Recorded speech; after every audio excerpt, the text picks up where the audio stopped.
Friends, Raj ಜಾಬ್ಸ್ಗೆ ಸ್ವಾಗತ.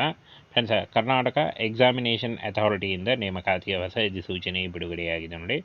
Both male and female, ಪುರುಷ ಮತ್ತು ಮಹಿಳಾ ಅಭ್ಯರ್ಥಿಗಳು ಇಬ್ಬರು ಅರ್ಜಿಗಳನ್ನು ಸಲ್ಲಿಸಬಹುದು.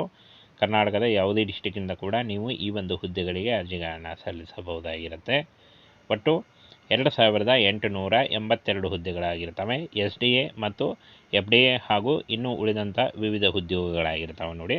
ಬೃಹತ್ ಹುದ್ದೆಗಳ ನೇಮಕಾತಿಗೆ ಹೊಸ ಅಧಿಸೂಚನೆ ಆಗಿರುತ್ತೆ. ಸಂಪೂರ್ಣವಾಗಿ ಕರ್ನಾಟಕ ರಾಜ್ಯ ಸರ್ಕಾರಿ ಉದ್ಯೋಗಗಳಾಗಿರ್ತವೆ. ಬೋತ್ ಮೇಲ್ ಆ್ಯಂಡ್ ಫಿಮೇಲ್ ಕರೆದಿದ್ದಾರೆ ನೋಡಿ. ಹಾಗೆ ಇಲ್ಲಿ ನೋಡಿ, ಕರ್ನಾಟಕ ಪರೀಕ್ಷಾ ಪ್ರಾಧಿಕಾರ KEAಯಿಂದ ಬೃಹತ್ ನೇಮಕಾತಿ ಹೊಸ ಅಧಿಸೂಚನೆ ಆಗಿರುತ್ತೆ. 2882 ಹುದ್ದೆಗಳಿದ್ದಾವೆ.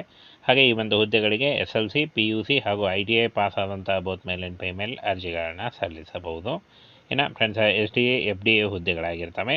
ಇನ್ನು ಈ ಒಂದು ಹುದ್ದೆಗಳ ಬಗ್ಗೆ ಸಂಬಂಧಪಟ್ಟಂತೆ ಇಲ್ಲಿ ನೋಡಿ, ಅರ್ಜಿ ಸಲ್ಲಿಸುವುದು ಹೇಗೆ ಹಾಗೂ ವಯೋಮಿತಿ, ಅರ್ಜಿ ಸಲ್ಲಿಕೆ, ಅದರ ಬಗ್ಗೆ ಸಂಪೂರ್ಣ ಮಾಹಿತಿ ವಿಡಿಯೋದಲ್ಲಿರುತ್ತೆ ನೋಡಿ. ಸಂಸ್ಥೆ, ನೇಮಕಾತಿ ಸಂಸ್ಥೆ ನೋಡಿ, ಕರ್ನಾಟಕ ಪರೀಕ್ಷಾ ಪ್ರಾಧಿಕಾರ ಆಗಿರುತ್ತೆ.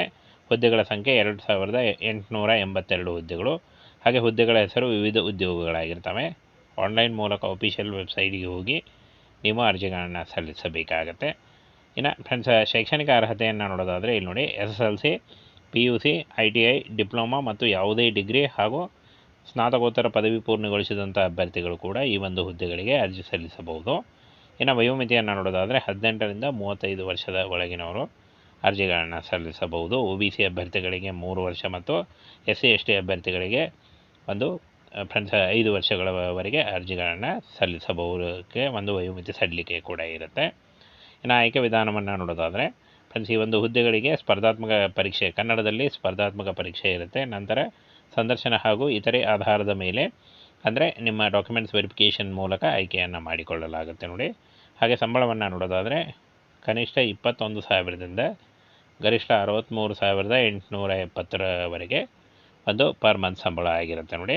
ಹಾಗೇನ ಉದ್ಯೋಗ ಸ್ಥಳ ಕರ್ನಾಟಕದಾದ್ಯಂತ ಇರುತ್ತೆ ನೋಡಿ. ಫ್ರೆಂಡ್ಸ್, ಇನ್ನು ಈ ಒಂದು ಹುದ್ದೆಗಳಿಗೆ ಅತಿ ಶೀಘ್ರದಲ್ಲಿ ನೇಮಕಾತಿ ನಡೆಯುತ್ತೆ ನೋಡಿ. ಇನ್ನೇನು ಕೆಲವೇ ದಿನಗಳಲ್ಲಿ ಈ ಒಂದು ಹುದ್ದೆಗಳಿಗೆ ನೇಮಕಾತಿ ನಡೆಯುತ್ತೆ. ಇನ್ನು ಅರ್ಜಿ ಸಲ್ಲಿಸುವುದು ಯಾವ ರೀತಿಯಾಗಿ ಅಂತ ನೋಡೋದಾದರೆ, ಅರ್ಜಿ ಸಲ್ಲಿಕೆಗೆ PDF ಫೈಲನ್ನು ಡೌನ್ಲೋಡ್ ಮಾಡಿಕೊಳ್ಳಿ. ಫ್ರೆಂಡ್ಸ್, ಇದರ ಬಗ್ಗೆ ನೋಟಿಫಿಕೇಷನ್ನ ನಮ್ಮ ಟೆಲಿಗ್ರಾಮ್ ಚಾನಲಲ್ಲಿ ಇರುತ್ತೆ ನೋಡಿ, ಅಲ್ಲಿ ಹೋಗಿ ನೀವು ಡೌನ್ಲೋಡ್ ಮಾಡ್ಕೊಳ್ಬೋದು. ಹಾಗೆ ಇನ್ನೇನು ಕೆಲವೇ ದಿನಗಳಲ್ಲಿ ಈ ಒಂದು ಹುದ್ದೆಗಳಿಗೆ ಅರ್ಜಿ ಸಲ್ಲಿಕೆ ಶುರುವಾಗುತ್ತೆ. ಆನ್ಲೈನ್ ಮೂಲಕ ಅಫಿಷಿಯಲ್ ವೆಬ್ಸೈಟ್ಗೆ ಹೋಗಿ ನೀವು ಅರ್ಜಿಗಳನ್ನು ಸಲ್ಲಿಸಬಹುದು.